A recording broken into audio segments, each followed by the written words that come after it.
ఖచ్చితంగా ఇవాళ దానం నాగేందర్ గారిని డిస్క్వాలిఫై చేయాలని ఇవాళ మేము బీఆర్ఎస్ పార్టీ పక్షాన మేము నలుగురం శాసనసభ్యులము ఇవాళ పోయి ఇవాళ లక్ష్మారెడ్డి గారు, ముఠగోపాల్ గారు, కాలేరు వెంకటేశ్వర్ గారు మేమందరం పోయి ఇవాళ పిటిషన్ ఇవ్వడం జరిగింది.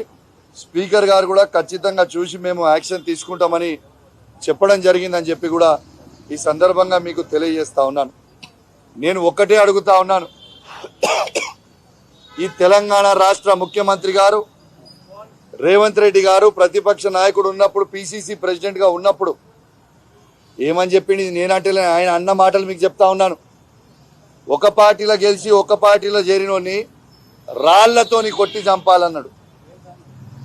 మరి ఇవాళ ఈ మాట నేనంటలేను, ఇది రేవంత్ రెడ్డి గారు అన్నదే మీకు గుర్తు చేస్తా ఉన్నాను. మరి ఇవాళ రాళ్లతోని కొట్టి చంపుతారా? మరి ఇవాళ ఏం చెప్తారు? యావత్ తెలంగాణ ప్రజలకి జవాబు ఏం చెప్తారని చెప్పి నేను అడుగుతా ఉన్నాను. ఇలా నేను ఒక్కటే అడుగుతా ఉన్నా, దీంతో పాటు ఇవాళ దానం నాగేందర్ గారిని మీరు ఏమన్నారు? పంజగుట్ట బార్కాడ బీడీలు అమ్ముకునేటోని అని అన్నారు. మరి ఆ బీడీలు అమ్ముకునేటోని ఎందుకు కొనుక్కున్నావు అని చెప్పి నేను అడుగుతా ఉన్నాను.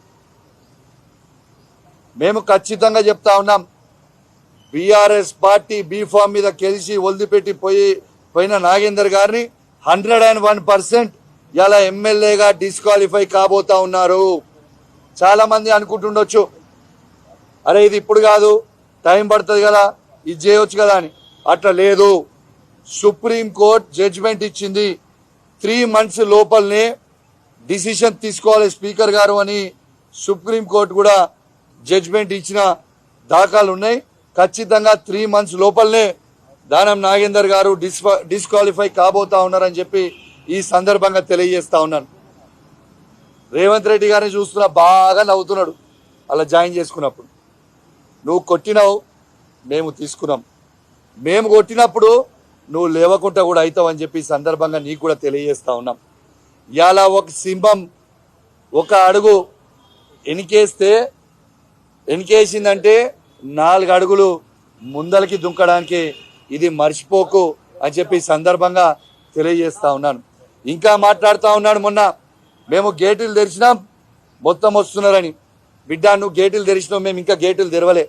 ఇక మేము గేటులు తెరిచిన రోజు మీరు మొత్తం భూస్థాపితం అవుతారు, తస్మాత్ జాగ్రత్త. నోరున్నదని ఇష్టం ఉన్నట్టు మాట్లాడడం కూడా మంచి పద్ధతి కాదని చెప్పి సందర్భంగా తెలియజేస్తూ సెలవు తీసుకుంటా ఉన్నాను. జై తెలంగాణ, జై కేసీఆర్.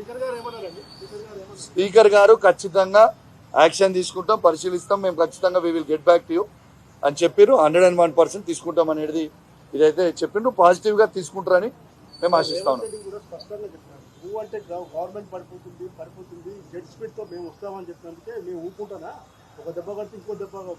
నేను ఎక్కడ కూడా గవర్నమెంట్ వాడేస్తామని మేము అంటలేము.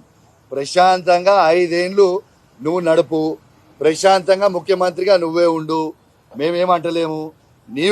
మేమనే కాదు, నల్గొండ బాంబులో, ఖమ్మం బాంబులో వాళ్ళ దాంట్లో వాళ్ళే వేల్చుకుంటారు కావచ్చు. మేము మాత్రం మా పక్షాన మాత్రం, మా బీఆర్ఎస్ పార్టీ పక్షాన మాత్రం మీ నిండుగా 5 ఏళ్ళు ఉండాలని మేము మనస్ఫూర్తిగా కోరుకుంటున్నాం. Thank you very much.